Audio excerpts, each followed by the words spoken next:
Good morning. It's Sunday, December 22nd, 2024. It's a couple days before Christmas, and just thinking about the new year upcoming and whatnot. And crossed my mind, and I figured I'd make this special video talking about truck driving. You know, kind of like how I got involved, and maybe some of the experiences for people who are interested to get into truck driving and start out. Maybe they can learn from some of the information I can provide.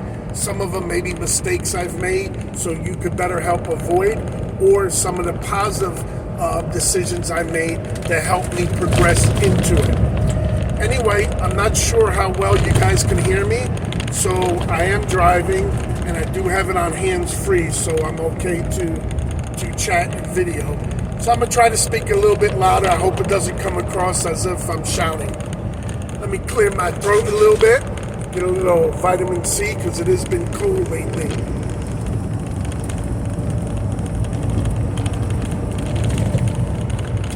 Right off the bat, I got to tell you, if you're a truck driver, holidays could be either a good time or a bad time for your family or people that you have back home. Because with trucking, it's unpredictable sometimes. Loads get canceled, postponed, delayed, and that can alter the day you're getting back home. Let's say you want to go on July 4th, and you're supposed to be emptying out the 3rd, and you're all excited because you're going to make it to your family's barbecue and that kind of stuff. A lot of times it don't happen like that. They get delayed, and you may not deliver till the July 5th or later. So that kind of stuff, keep it in mind. So if you're the type of individual that you need things exactly like they need to be, there may be room for disappointing in the truck driving field. Anyway, how I got started, okay? I was always driving around like vans and box trucks and stuff. Back then, you didn't need a CDL to drive that kind of stuff. So it's very simple. If you had a regular car's driver's license, I went ahead and applied for, say, an auto parts job. Next thing, I'm delivering auto parts stores in a pickup truck, stick shift. Kind of fun, too, because you're going to different places and you see some of the same people at all these different places. But anyway, I started out like that. Then I started driving a van, making deliveries for a jewelry supply company. That was really interesting because the company was out in New Jersey, and I was making deliveries out in Manhattan, 47th Street, which is better known as the Diamond District. That's where all the jewelry and gold, diamonds, that's like the Mecca, you know. And it's so weird because you initially see all the storefronts, and you would think that that's it. And that's not it. You literally had stores. You had stores that are 40, 50 flights up. It looked like almost office suites that were stores. And they had a lot of security there and freight elevators and making deliveries up and down there. So that was kind of interesting, you know. After that, let's see, I took a little hiatus. I was driving taxis in New York City and even in New Jersey. So that was kind of interesting. Fortunately, I never got robbed. I had one one fare from the lady that got me, and it was weird because she had a couple stops and she kept wanting to add on. So she had paid me for the other stops, and the last stop she didn't have the money for, but she was going to go to the apartment and get the money, right? So what choice did I have? She'd been already showing me she'd been paying me. So I went out to take her to this other place, and she never came out and stuff. So that's one time I got stopped for a fare. I almost got stopped for another one, but since I had that experience, I was paying attention, and I dropped, believe it or not, this was kind of like a slash stripper, you know, girl of the night. And I picked her up early in the morning at, I guess, the house that she spent time at. I know I'm falling off the path of the truck driver story, but this is kind of entertainment. Anyway, never forget, she was a nice, tall, black woman, and she told me that she didn't have the money to pay, but she was going to go to the bank and cash a check. So she was waiting to cash her payroll check. So we go to the bank, and she tells me, "Hey, I'm gonna leave my pocketbook here in the car as I go in to go cash, pick up her work check, and then cash it, right?" So she asked me that she was gonna, if it was okay to leave a pocketbook. So I really didn't feel comfortable with her leaving it, and she asked me, "Hey, you want to come with me or not?" So I think she used the pocketbook as a decoy to lower my my suspicion that she wasn't going to come back, because who's going to leave their pocketbook, right? But I said, you know what, I'll come. So because she invited, I took her up on that offer, but later on to come find out, she really didn't plan for me to take up on the offer because she figured that leaving the pocketbook was good. Anyway, we sat in there, she got her check, and we're waiting for the bank to open up, and I'm sitting like next to her and everything, and she cashes her check, and I get paid, right? So she said that she was going to stay there, that she wasn't going to go nowhere else. So when I walked back to the car, I said, "Oh shit, she left the pocketbook. Let me go find her." So I go look in the pocketbook, and the pocketbook was empty. So I can't remember if I went back inside to give her a pocketbook just so she couldn't say she'd left it in there. But that was one of my cab driver experiences. I should do a video on all the stories, but that was one.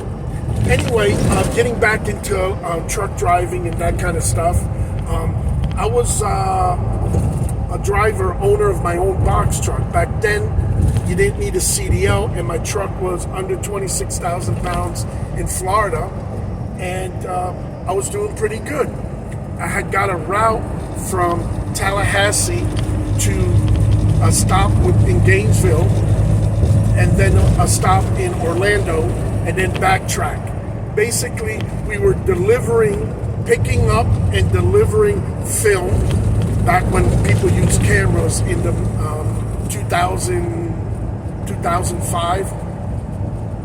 And then we'd go to the factory where they developed it and picked up the previous day's film. Anyway, I had that gig for about 5 months, paid really, really good. I made about $2,500 a week, and I kind of was local in the state of Florida. So I did that for about almost 5 months, but come to find out, as business was getting a little bit slower and slower and slower, they wanted to utilize one big 18-wheeler truck to do a couple of the stops and possibly eliminate my position eventually. So when I got wind of that, I figured, nah, I'm out of here, and I quit. They didn't like it, but I knew they were looking to eliminate my job sometime in the future, and they kept denying it. But when I would go to the place to drop off the film, they had writing on the walls that they were closing, that they weren't going to use that plant, they were going to utilize another one, and that they were actually selling the equipment. And I let my boss know and stuff, and they just steadily were denying it. So I knew they had something up their sleeve, and they wanted to just buy time so I could finish out the contract with that location. Anyway, so I had a box truck. I started finding work locally in Tampa, and I'd work about 2-3 days a week. At that time, I was making about $1,700 a week. I had to pay my own fuel, but it was kind of cool. It was real complacent for me for about a year, and I started thinking like, gosh, I'm making about $300, $400, $500 a day local, and if I got a big truck, I probably could make $1,000, maybe $1,500 a day. So it made sense, you know. But the leap to the big truck was going to require a CDL license, which back in 2005, I still didn't have. So I had a lot of experience driving different trucks, but I didn't have CDL commercial truck driving experience. So I figured if I ever going to buy a truck, I'm going to need the license and experience. So it started me to really think about the future in getting into truck driving. So I took a bold move. I quit the job that I was working with my truck, brought the truck back to the dealer, kissed that goodbye, waved, and I decided to go with a mega carrier. And I can't remember how I decided to go with this carrier, but I wound up going with Stevens Transport in Mesquite, Texas, which is a suburb of Dallas area.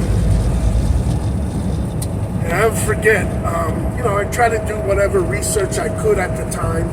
Back 2005, internet was still up and going, so didn't know. At that time I wasn't over the road, so I couldn't talk with other drivers. I could only talk to drivers who were local, and usually they were working with a local company. So I crossed my fingers, I followed my heart, and I went to Stevens Transport back in around end of April of 2005. They paid for my bus ticket, so I was had to take a Greyhound bus. They were paying for it at the time. They wouldn't do plane tickets because they didn't know if you were going to get your license or not. So they kind of reserved paying plane tickets for drivers who already had their CDL. So that was a big thing back then. You had your CDL, you got treated a little bit better. Anyway, back in May of 2005, after 2.5 weeks at Stevens Transport, my first road test, I passed and got my CDL. I never forget the time because I gotta be honest, I actually shedded a tear when I passed the road test because I knew that I'll always have a job to drive trucks, possible school bus or city bus or something. So it was real touching for me. I felt kind of inside almost like I got a diploma, okay? It just, you knew that you took a step forward about taking control of your future. So I did that. So it was very, surreal for me. And I've had the license since then. Now, I worked with Stevens Transport for a little bit. And after I got through my training program, they had a special trainee program, which better known as Dumb and Dumber. They put 2 new guys like me with another fellow student on the road for like 3 weeks, and it's kind of like right before they let you loose with your own truck. So it was a whole learning experience. Each day you learn something. Sometimes you learn something really important. Sometimes you learn something stupid, but you did learn. After that, they gave me my truck. I went on the road and I did my first month, and I started to realize, as embarrassing as it sounds, I was getting paid 26 cents a mile. You heard right, 26 cents a mile back in 2005 for a new driver, okay? Now, you hear the money and you see, and everybody's talking about all this wheelbarrow money you're gonna be making. But at 26 cents a mile, you're not making it. I went from making about $1,500 to $1,700 a week, and I figured out math that if I did 3,000 miles a week at 26 cents, it's barely $750. So I knew, like, hey, this can't. I don't know why I didn't think of that first before I came over. I guess my eyes on a prize picture was getting my CDL, eventually possibly getting my own truck. So when I found out what the papers, the money paper trail came out to, I wasn't happy.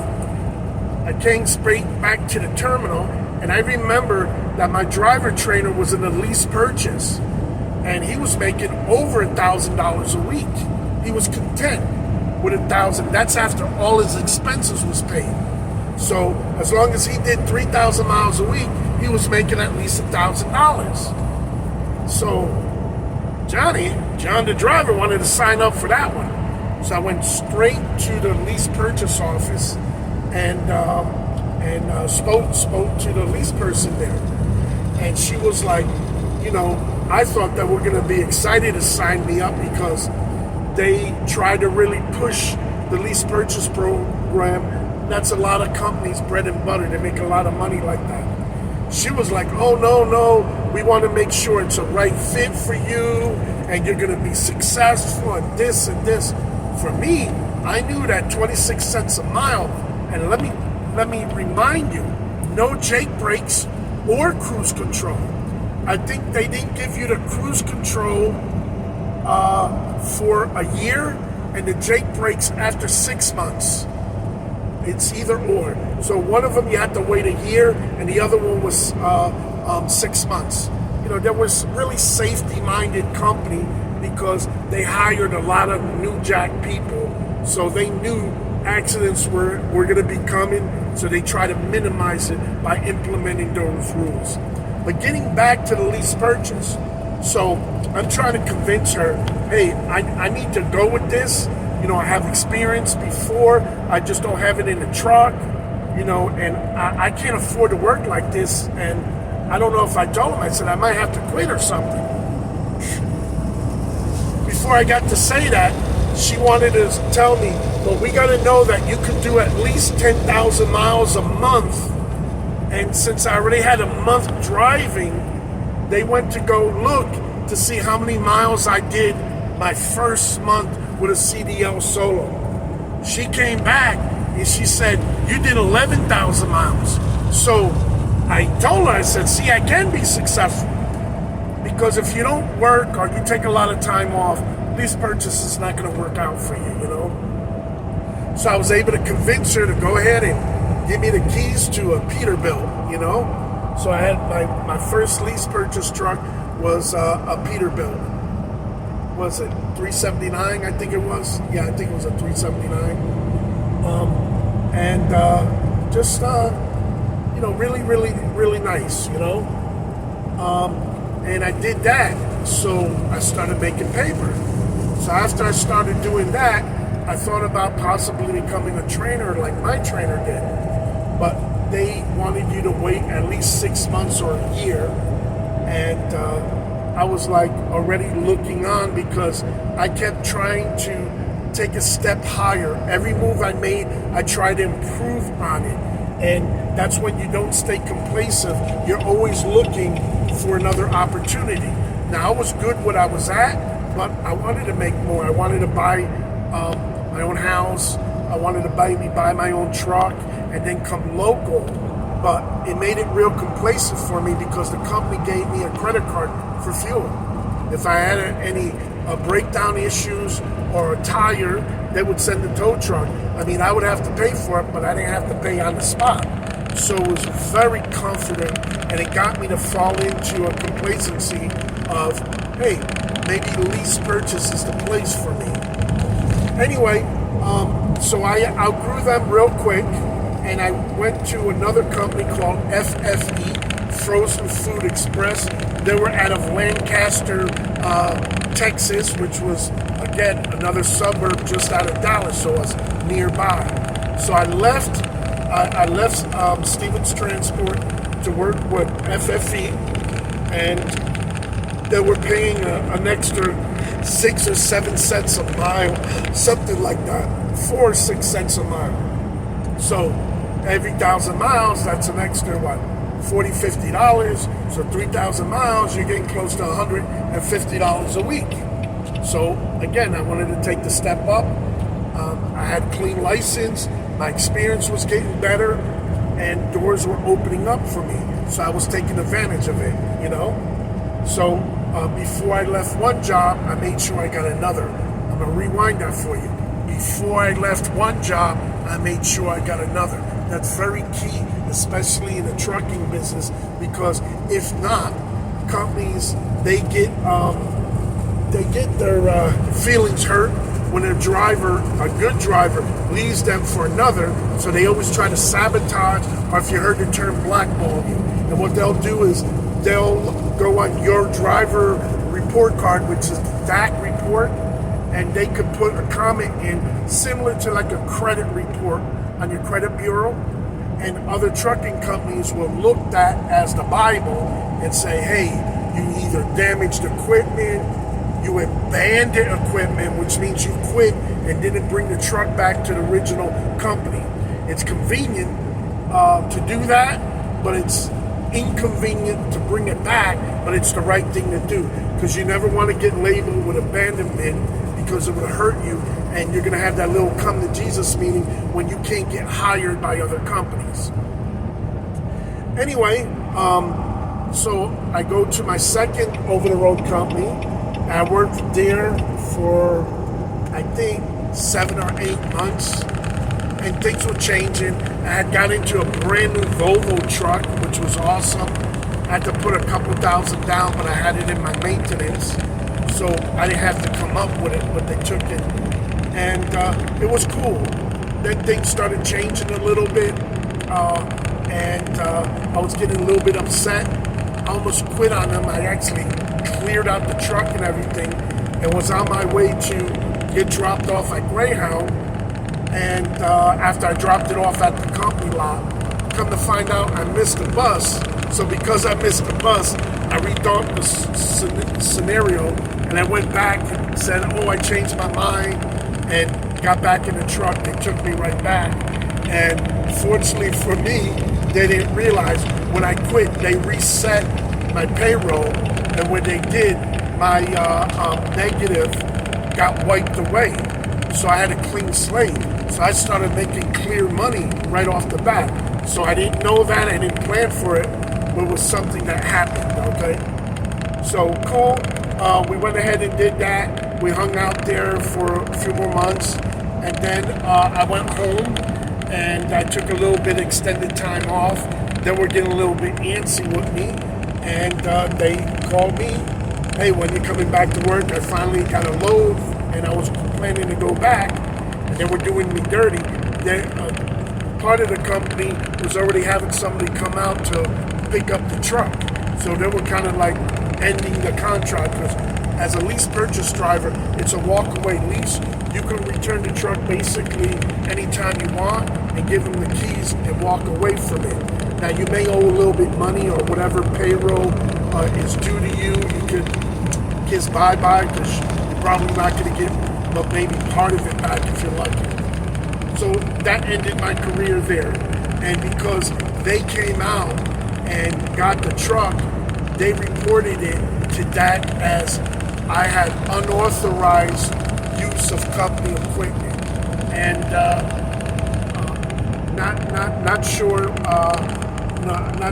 how they came about that, but they did tag my DAC back then, and this was 2007, 2008. So it did hurt me to find driving jobs, CDL, with big carriers. Now with smaller carriers, mom and pop, maybe one single owner operator, it's not as bad, because they don't look at that. They look at you as the person, and what is your ability? Are you qualified? Because nowadays you could be the owner's brother, and if the insurance company says you're not hireable or insurable, they cannot hire you as a driver. So very, very important to pay attention to your driving record, even more so when you're driving a car, because you have one license, the CDL, commercial driver's license.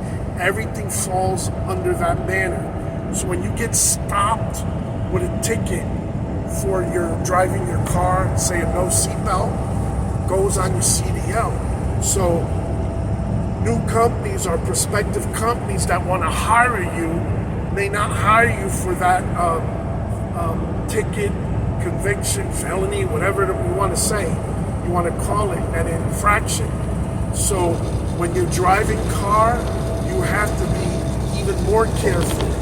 Don't run red lights. Don't run stop signs.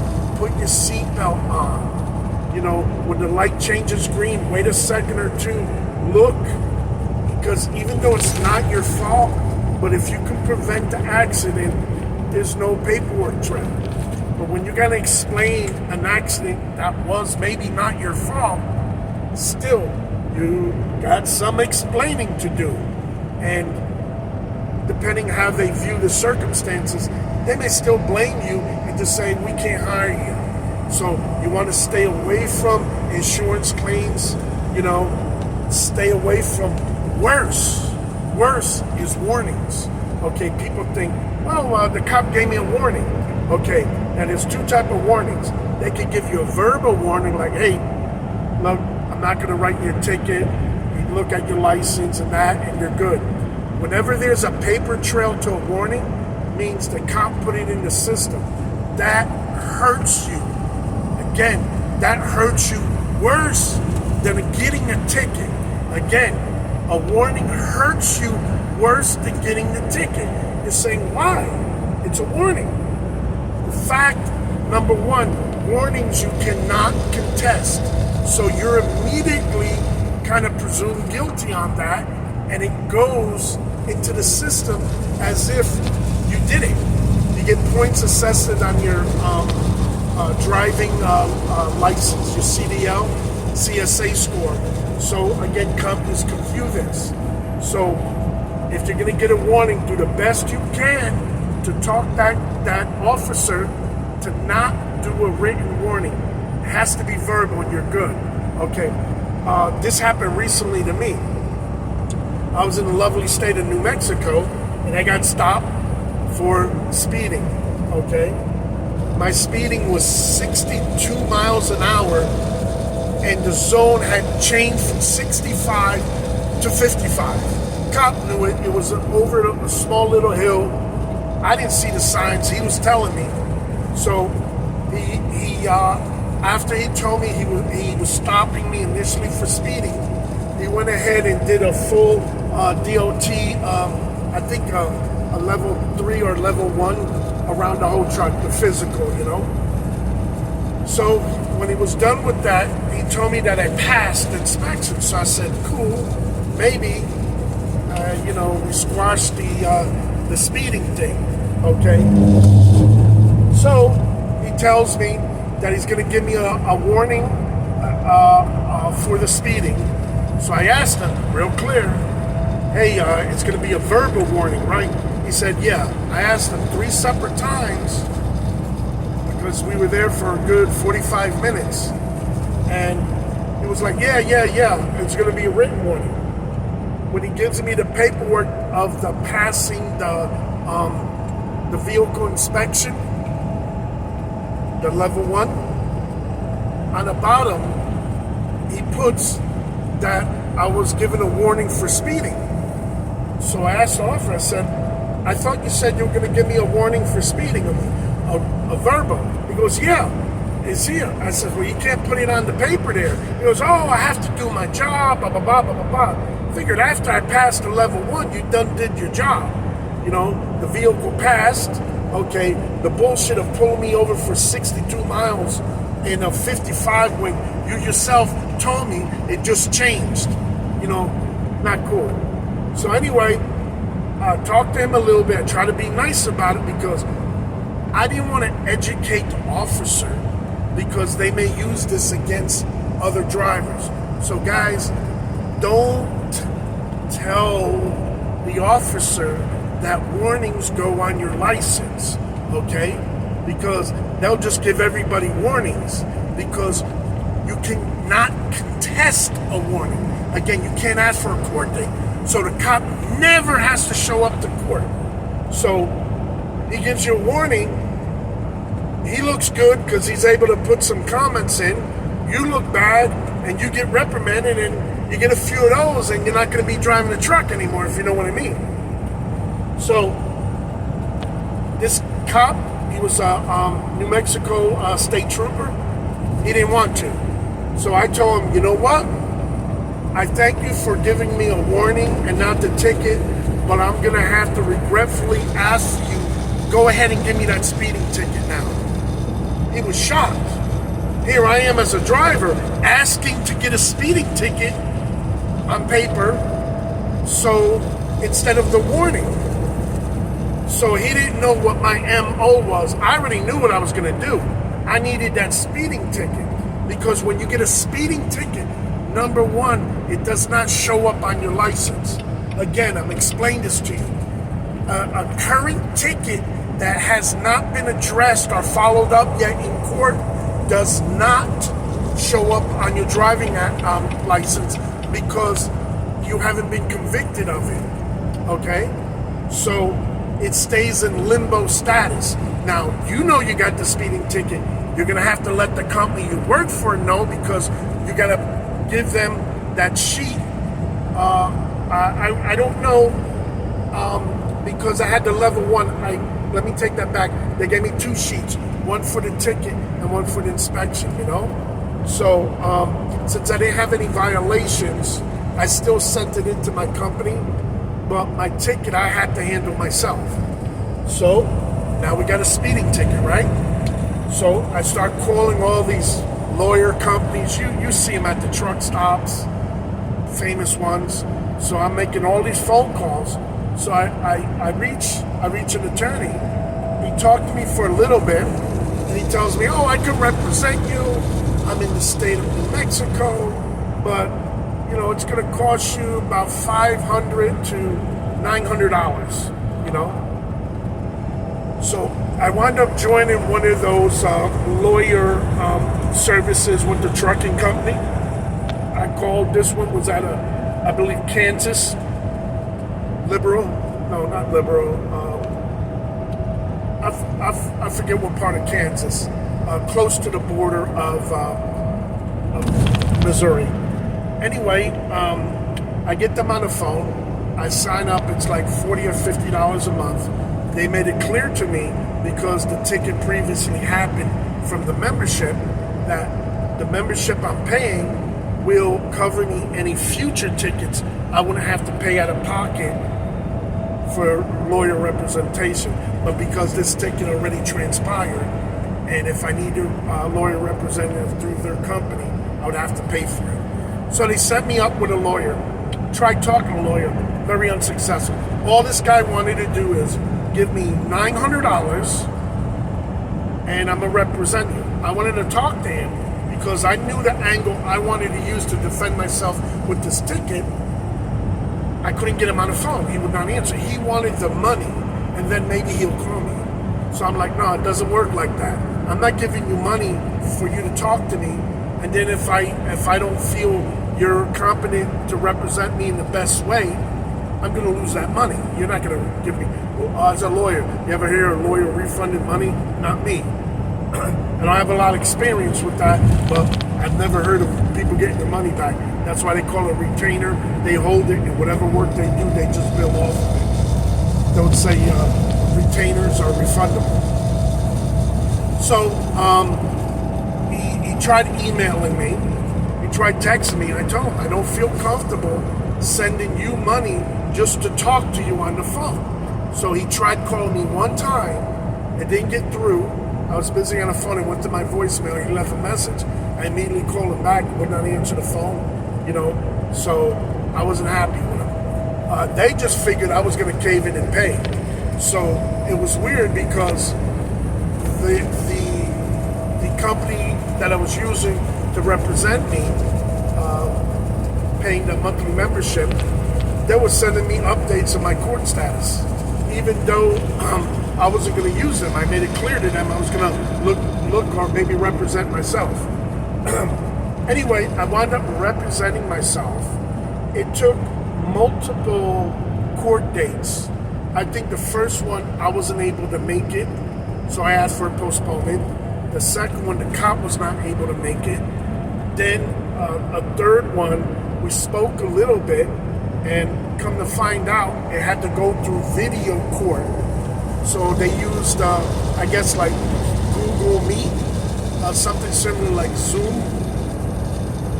So it was like 5 or 6 times. I mean, you get a date, and if you miss that date, they'd send a warrant out for your arrest or your license suspension. So that's very, very tricky. Always pay attention to those court dates. I don't care what type of infraction it is. Pay attention, stay on top of it, okay? So you could easily, with the life of driving trucks, going all over the place, forget things, but that's one thing I really respect, court dates. So finally, we get to the point where I talk to the cop. The cop's got the story all wrong. He's got me on the wrong road. Okay, he's got me in a construction zone, which I wasn't. So I was mad. So when I heard that, I was like, hey, let's go to trial. Let's go to trial. Okay, you're not prepared.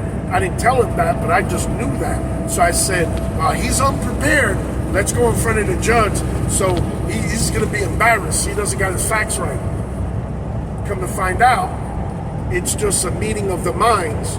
So he sets up that it's going to trial. So in front of the judge's eyes, he looks like we couldn't talk it out, and we're going to the judge. I was fine with that. So I had asked the cop in the room meeting, hey, listen, you should drop this, blah, blah, blah, blah, blah, why, blah. He was like, he was willing to drop it, but he was going to charge me court costs. I said, listen, if you drop it, I never heard of you paying court costs when it's getting dropped. It's dismissed.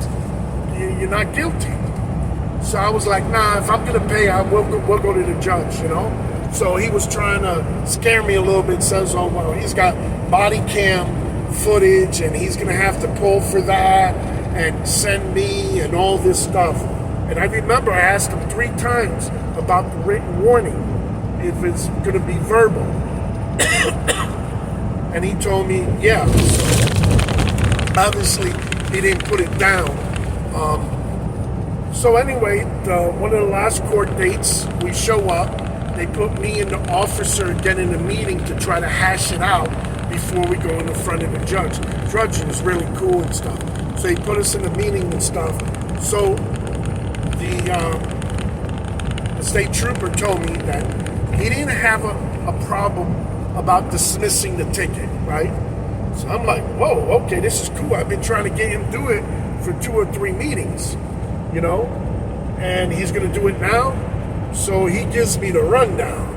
And the words that came out of his mouth was, how normally it happens is, you agree to make a donation to the Crime Stoppers for New Mexico, okay? So I was like, what? I gotta make a donation. He goes, yeah, of about typically $100. So I'm like, oh my God, man. Now I'm getting shaken down. That's exactly what I thought, but I kept my mouth closed about it because it wasn't gonna help me. I listened real close to the result as I was gonna get a dismissal. A dismissal means bye-bye off the driving record. So any new company or current company, they have to worry about it. I didn't get a lawyer, which was going to cost me, what, $900? Maybe even more? So $100, I represented myself. He was going to dismiss it. I knew. I didn't want to pay the $100, not for the money, but the point of it, because it was a shakedown in my eyes. But we kept quiet and we looked the other way. I just knew paying $100 would give me a dismissal. I took that deal, you know? So that was my final answer.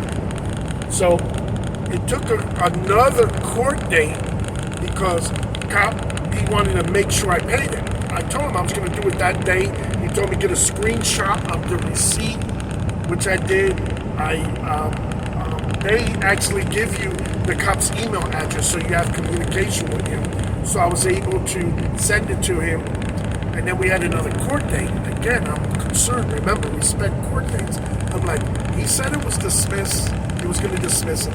I paid it, but I still had to worry about that court date. So when I got to the court date, I had to talk to the court clerk and let him know and stuff because it was going to be a little difficult, that area. Again, they give you a lot of rope for you to hang yourself.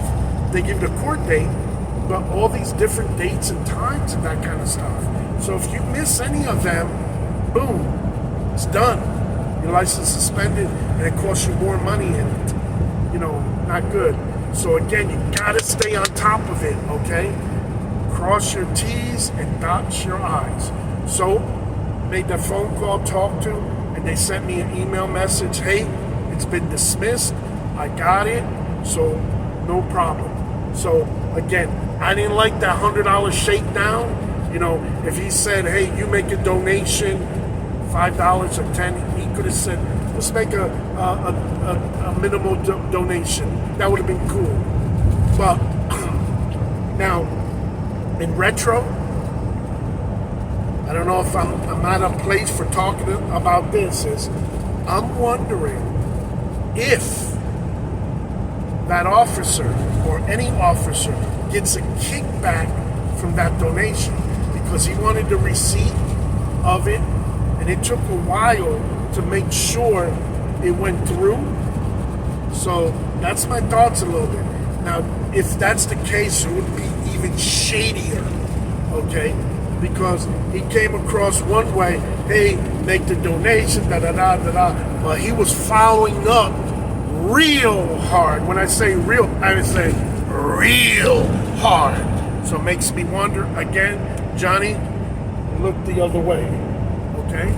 So for $100, like I said, my license is clean. So currently pending, nothing on my license, thank God. Just got to make sure I keep making my child support payments, or they want to have a talk. Me, them, and my Florida State CDL driver's license. So I got to stay out of hot water with that. Anyway, so that's what happened with the ticket. Getting back into the truck driving is, I had a few more jobs, so I always kept fresh. It's really important in the truck driving career that you have at least 1 year, some places a year and a half, but you want to have at least 1 year of driving a truck within the last 3 years. So if you like to work over the road, then come off over the road and come back, let's say you work a year, you don't do nothing for 2 years, but the third year you apply before your 3 years is up. So if you play that game, you don't have to go through their retraining program, which sucks because they kind of treat you like a new driver without a license. So that you want to avoid that. Again, that's another trick. You want to try to stay, sometimes it's in the last 2 years, but if you work a year, year and a half in the last 3 years and you stay on that course, you should be good to go. Again, once you miss that, you're going to learn that, and you won't let it happen again if you're trying to drive. So anyway, I kept always my experience fresh. I never took more than like 3 years off the road. And, you know, because sometimes you get a little bit tired of the road and you miss the local life, and you come back home for a while. I just recently did it. I worked for a company, JCT, for 2.5 years. And last November, I came off the road for about 6-7 months, and then I got this job, and you know, I've been here since. But so you want to keep your experience fresh, okay? And in the companies, more so the insurance companies' eyes, is you haven't lost your skills because you're actively using them, okay? And they get worried of people who haven't used their skills in over 3 years, so they're not comfortable with hiring you. They're going to force you to do the training program. So we're done with all that now.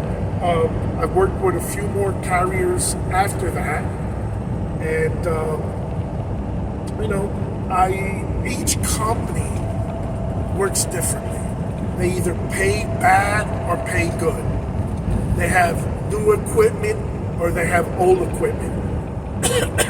They got junky trailers, they got brand new trailers.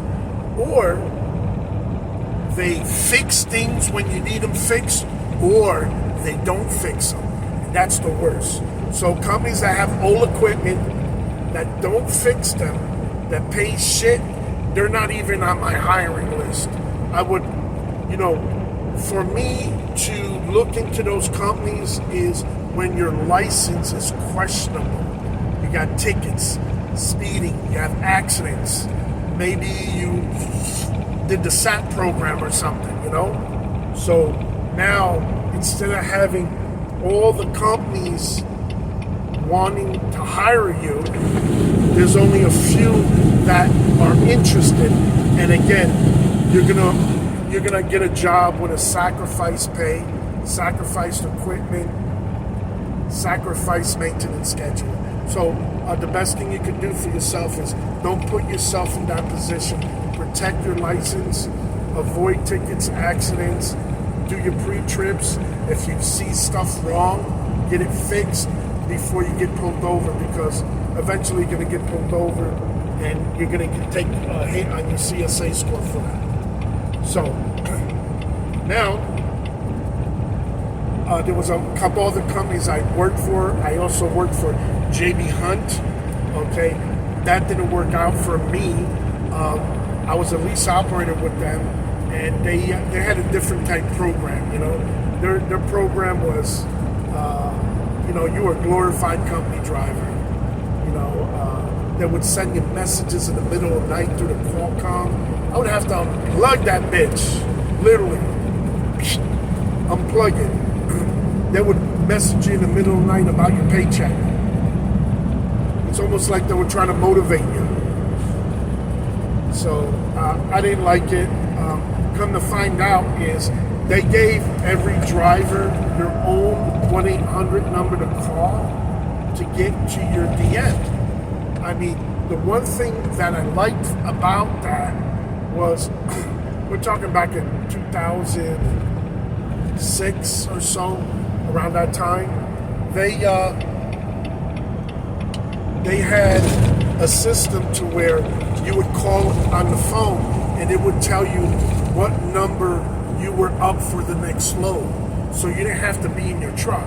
So if you were in the truck stop, because this is before they had apps, you know, and before the smartphones really came out. So, that was a really good system, because you knew you were up soon. Get your butt to the truck on a Qualcomm so you can accept the load. And about that 1-800 number, it would go to your own DM. So come to find out, when I made it clear that I was quitting, my DM called me. They owed me like $100 or some dollars. So he was working on that to get me in. So I was like, damn, this is pretty cool. I didn't know he was like that. He wanted to make sure I got my money. So I said, well, I was going to call you later. He goes, just in case you can't get through. Come to find out, it went through, I got that money. And then what happened was, the phone line got disconnected. So that number didn't work anymore. So you had no way of getting through dispatch anymore. Now, unless maybe you called the main number or whatnot, but they cut you off. And keep in mind, I was still driving a truck at that time on my way to their terminal, and that already happened. So something to think about. When companies do you a little bit dirty like that, or that's part of their MO, that tells you that's too big of a company, and you shouldn't be offering your driver services to that type of a company, you know? I wonder if I could do something with this bouncing. I don't know if I can. Let's see. Try to understand. Sorry about that, guys. But needless to say, overall, with all my experience, I never wound up buying my own truck. I came close about 3-4 years ago. I had a real good deal on it, and this was right around the COVID or just before it. And I mean, it was a real unbelievable deal. I think this was around 2019, and the truck was a 2015, and I was only going to put like $4,000 or $5,000 down, and the truck was a steal. It was only like a $15,000 truck. It was from a major carrier, and it was at a truck dealership. You know, they were going to finance me. I mean, my payments were going to be like just over $1,000 a month. Literally, I was going to pay the truck off in 12 or 14 months, and I got a video. I got to post that one and stuff. I thought about it, you know, stick shift. It had an APU, but not a a diesel powered one. It was an electric battery type one, so I wasn't too happy with that. It was actually underneath the bed bunk, the way they designed it, and it was an international truck. I wasn't a big fan of them, so I know the previous company it was with was those nice colored baby blues. It was called Messina Valley. They're out of El Paso, and MVT, Messina Valley Transportation. So in a way, I kind of regretted it because I could have paid that off in a year, and I didn't have to put the truck immediately to work. I was on a lease purchase, and I could have stayed with it. That's the part that got me that I regret not doing, because the truck would have been paid off, and I could have put some money in as I'm still working, and at $15,000 a month, it wasn't going to hurt me to have that truck, So again, these are some of the choices you have, and because of COVID and whatnot, I was a little bit concerned, and I just tell you that deal will never come again. They had like 15 or 25 of those trucks at that dealership. They were nationwide. I literally went to the dealer to check it out, test drove it. I mean, it was nice. It was nice opportunity, And again, it was with a company that just sold trucks, so they had no influence on one company you wanted to go with. It was going to leave you to be a true independent owner operator. You just was going to have a truck payment for a certain amount of time. So that bridge came and went. I didn't burn it, but I crossed that bridge. So I worked with another company, let's see. I worked with a couple shady guys too. I guess I gotta give you both sides of the spectrums. I worked for this one clown. He was an intelligent guy, but when he thinks he's more smarter than everybody, whenever I had a breakdown, he'd argue with the mechanic, the repair shop. He'd always want them to do kind of like a backyard mechanic type repair so he could get it somewhere else, here. So the straw that broke the camel's back was I was in Orlando and I had a problem with the truck, So he wanted to get me to do one more load. I was telling him I had a problem with the clutch. Something was going on because there was a manual. When I would step on the clutch would stay down. If you started to step on it, it would gradually come down. I actually did a video on that one. It was crazy. So maybe it was something simple, but he expected, wanted me, asked me, begged me. You hear me? The owner of this truck begged me to do one more load from Florida to Bronx Terminal, Hunt's Market in the Bronx. It's all the traffic. Stop and go, stop and go.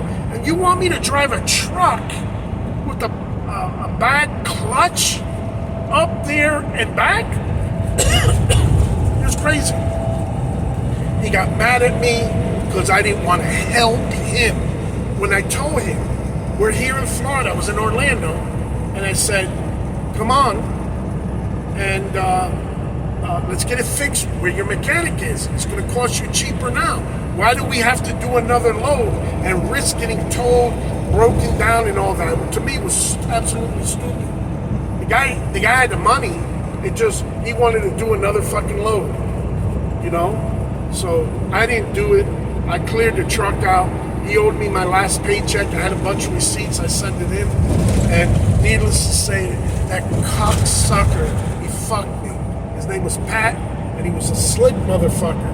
And what I mean by slick is he had his name with, like, no joke, like 15 letters in it.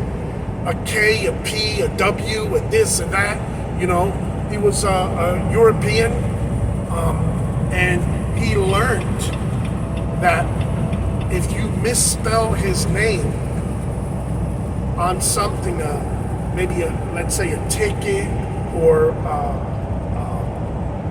some type of fine or what have you, he's not responsible. Or if you bring him to court and you don't have the correct spelling of his name, it would get dismissed. I mean, this guy was a slick motherfucker.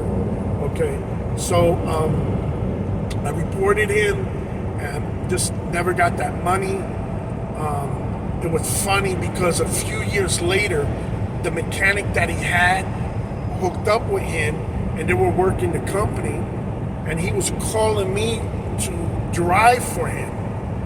And first mistake he said that came out of his words is he mentioned that guy Pat's name, and I told him, I said, listen, that motherfucker, I went on how he ripped me off, stole from and everything. And then I said, matter of fact, since you mentioned that guy Pat and you had something to do with him at some level, I don't want nothing to do with you. And I felt bad because he was being honest and letting me know, and I never gave the guy a chance. But I realized, you know what? I never got screwed a second time. Just think about that. You know, I'm not saying it's okay to get screwed the first time, but I 100% made sure I didn't get screwed a second time. So that one I approve of. You know, maybe it was another opportunity, but because my license is so clean, I got no drug issues, no alcohol issues, you know, no accidents and tickets. Many doors are open. Why did I have to settle for that one door? You know, so I thought about it. Again, if your license is compromised, maybe those type of opportunities you can't pass up because you got a limited job selection. So again, you protect your license is going to take care of you. So that was one guy. Another guy I worked for him real briefly. He was supposed to give me a $3,000 signing bonus. It was right before Christmas, and this guy was he was an intelligent guy, but tried to be slick and stuff. And I get to one of the deliveries like a half an hour late, okay, and he says, oh, they charged him a $500 late fee, you know, what? So he docks me $500. It's bullshit, you know, and then he gets me another load, right, that it was late to go get where I was at, so I had no choice, it was no fault, and he charges me another $500 late fee on it, you know, so I'm like, what? You know, this guy, you know, I'm like, I can't work for this guy. So he tries to literally call up and say that I'm driving his truck. I think he tried to report it stolen or something, you know, and I remember I told him because he crossed the line, so I was going to cross the line. I threatened to cross the line and report him. So he panicked, you know, and he just got a message. Let's see what's on file.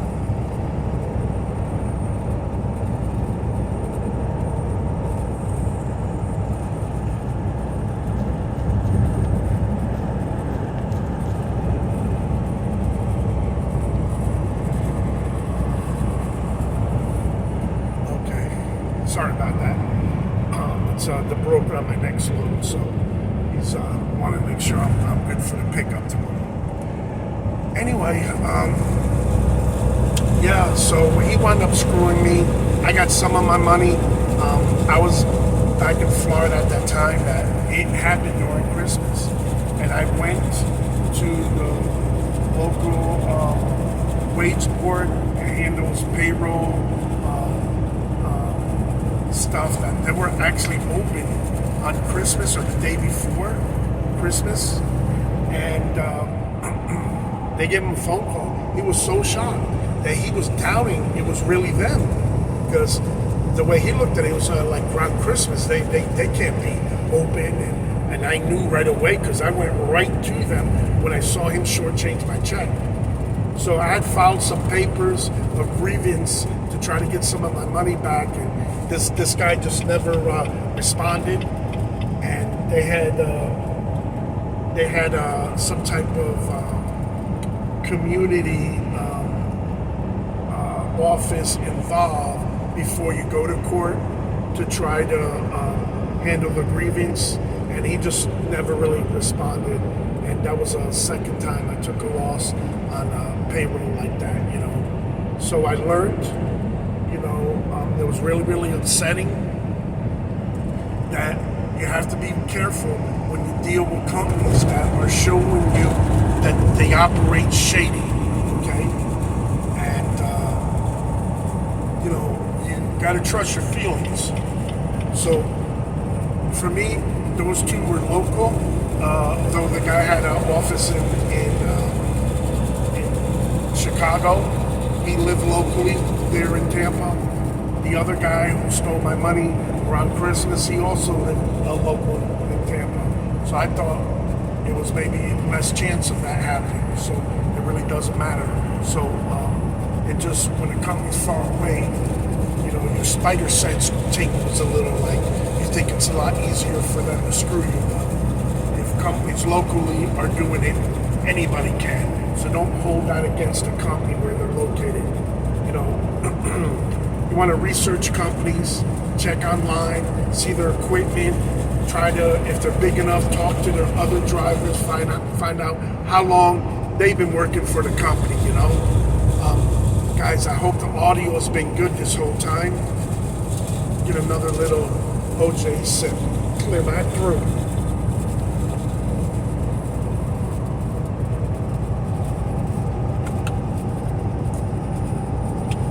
So,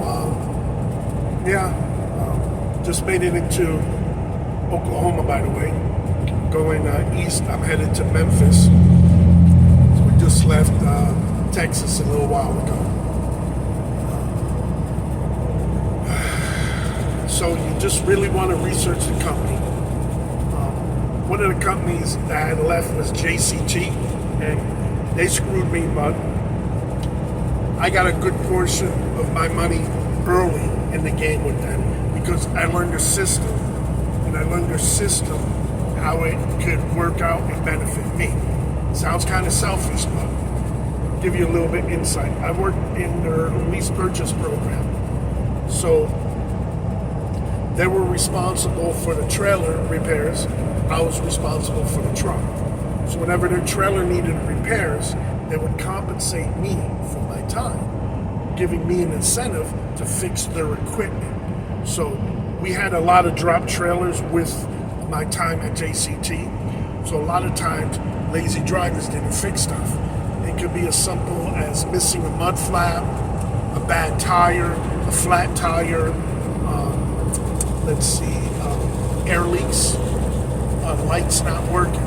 So every time I got a new trailer, I paid close attention. And when I saw it needed repair, I'd write it down so I knew if I had enough time to get it fixed, I would figure it out during my route. So as long as it wasn't a safety issue, I would time that repair when it was convenient for me. And the way it was most convenient for me was after I've done my driving for the day. So what I would do is I drive my 9, 10, and 11 hours for the day, maxing out my driving income, and then I would put the trailer in the shop. So if it was 9 or 10 o'clock, I was at the truck stop, I go to the truck stop, hey, I need ABC done, taking care of the truck. A lot of times they were already had work, so it'd be sometime in the middle of the night. So what I would do is I'd just wake up early before my 10-hour break was done and try to get it fixed so I could keep rolling. So it didn't delay me. I got it fixed. I got paid. Back then, they were paying $40 an hour while the truck was down in the shop. Maximum $200. The way I had everything planned out, I was hitting that $200 threshold max pay for breakdown. So I take care of 1, 2, maybe 3 trailers that week. Again, I never had anything to do with breaking any equipment on them, make that clear. I was just very thorough in spotting what needed to get done. And there was times, I had one time, this kind of surprised me with them. because they never really give me a problem about getting stuff fixed. That was important to me because they were helping me keep my license clean, and I was helping them get their trailer up to par because they had their own shop in Oklahoma. But trailers were dropped everywhere from Florida to California, which is not around the corner. So the only way they could get the trailer is to direct a load to their facility, which you were making the load longer. You know, it costs you money to detour that trailer. This one instance, I had a couple shocks that were leaking on their trailer. So the hydraulic suspension shocks. So the mechanic did a check and advise and confirmed that the shocks were leaking. I got on the phone with, let's see if I can do this here.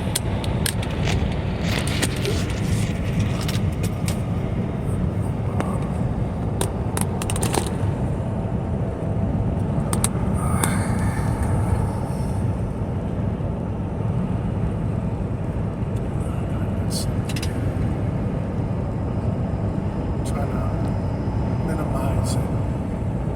It's gonna have to do for right now, guys. Anyway, the road breakdown, got on the phone with me after talking to the repair shop, and I'll never forget. I was at the Ontario Petro truck stop in California, and he told me on the shop that they're gonna take care of those repairs in Oklahoma. So I said the shocks are no good. He tells me I made it clear to him that he understood the shocks were leaking, and that's a DOT violation. He tells me to tell the shop to clean the leaky oil off of the shocks, and we're good. I told him we are not good, okay? We are not good.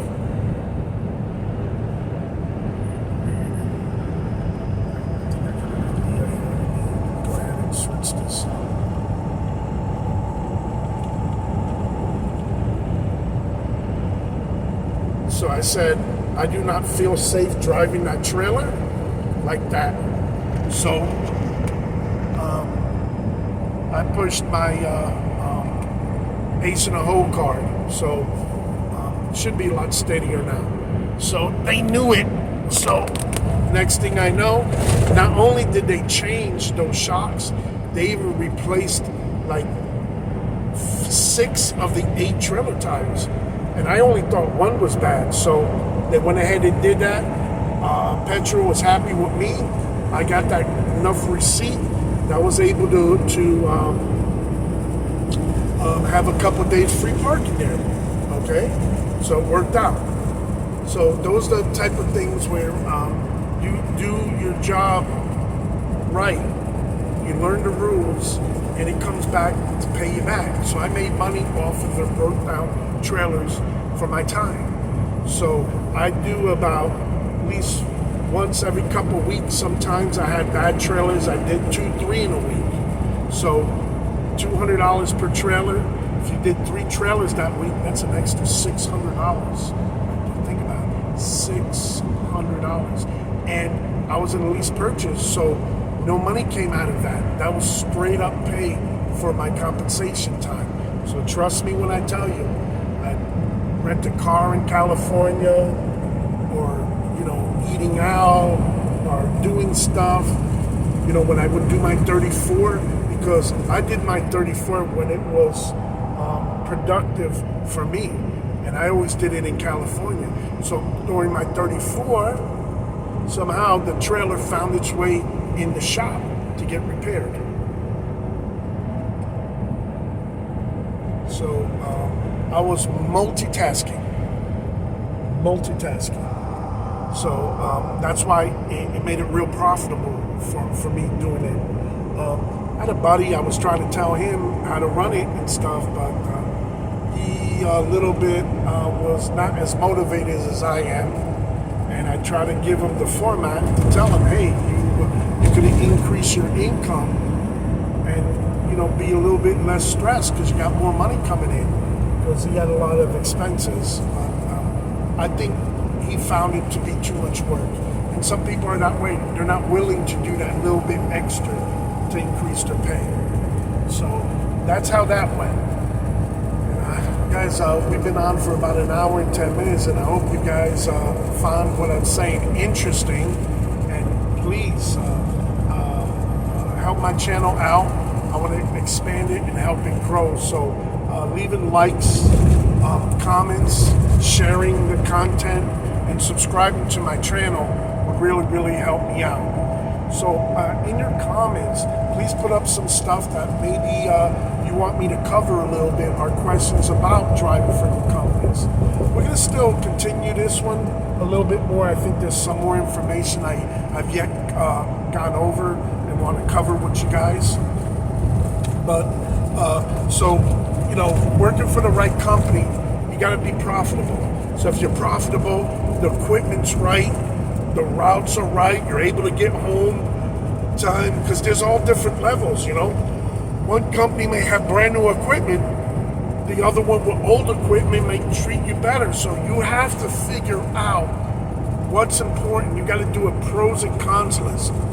What's the stuff you absolutely need and can't live without? Maybe it's your home time.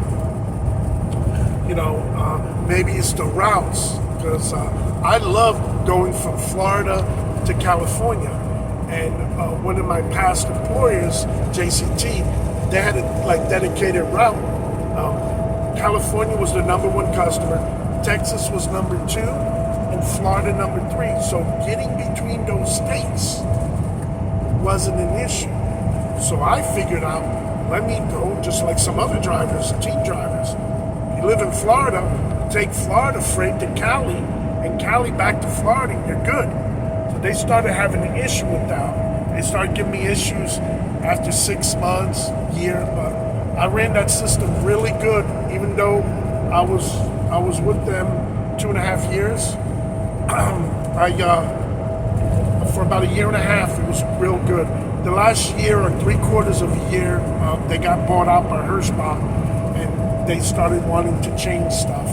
And I realized that they did not want to follow the program implemented to help drivers own their truck by the previous ownership, which was John Christner himself.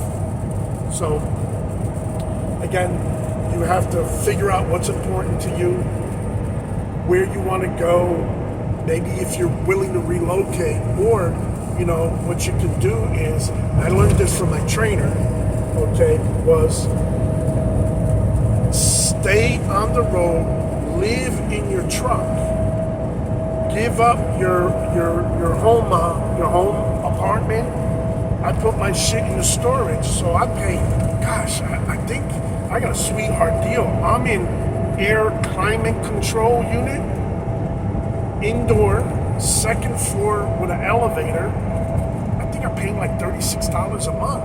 I'm paid up. I think I paid up till April, so I'm good, you know. So it works out really good. You take what you need with you. And I got some friends here on the road. I have a friend of mine out in California that I meet up with, hang out, go to dinner, that kind of stuff. You know, I have friends in Florida as well. And I have family all over. So it's important to be with a company that's going to be able to get you to those points. Because a lot of times, the company feels they're providing the truck, the trailer, the loads, paying for the fuel and stuff. They want to be optimized, making money. So they're not going to care or worry about your concerns, which way the truck's headed first. That's why when you're just a company driver, unless you're with a good setup, and I'm currently with a good setup, I have a good relationship with my boss. He knows I work hard. He knows I can make sometimes the impossible happen, you know, and getting repairs done cheaply and whatnot. So I never bother him on a weekend.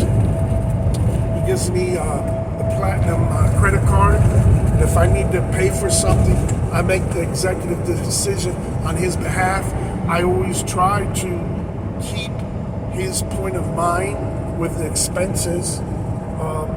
what's best. Is it timing? Is it the location? Is it the price? So he leaves that up to me, and I'm able to come through for him on that. So we have that nice trust factor. It's a working ship, you know? So even though I'm a company driver, I feel like I'm in management, so I'm able to decide, and it keeps things interesting for me. Sometimes I stress about things more than I should, and I don't like to stress him about. So small things, I'll keep it to myself till they get taken care of, and then I'll bring it to his attention. See, in the past, when I worked with him, I used to find the issue, immediately let him know. Now his stress is my stress, okay? Because now I burden him with finding where we're gonna fix it, when, all this stuff.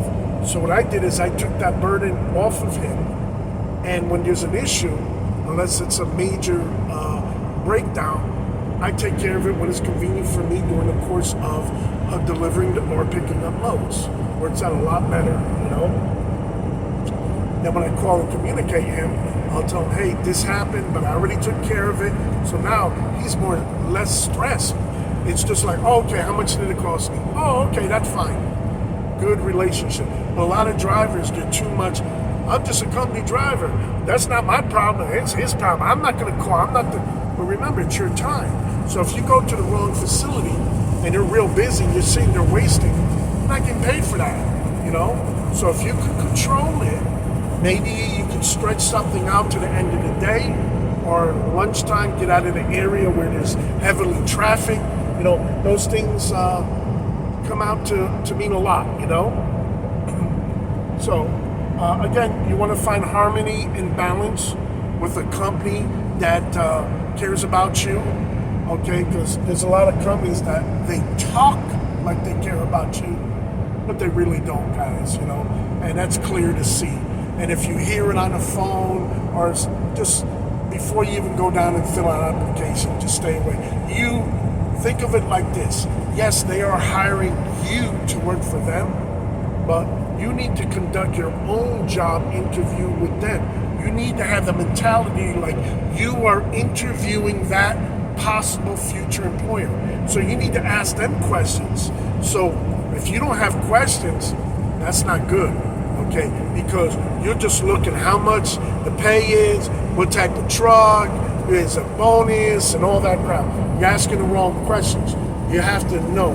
So I think that brought some stuff to me here about a possible future video of what things you should ask for when you are interviewing the prospective employer. So you gotta have all that good.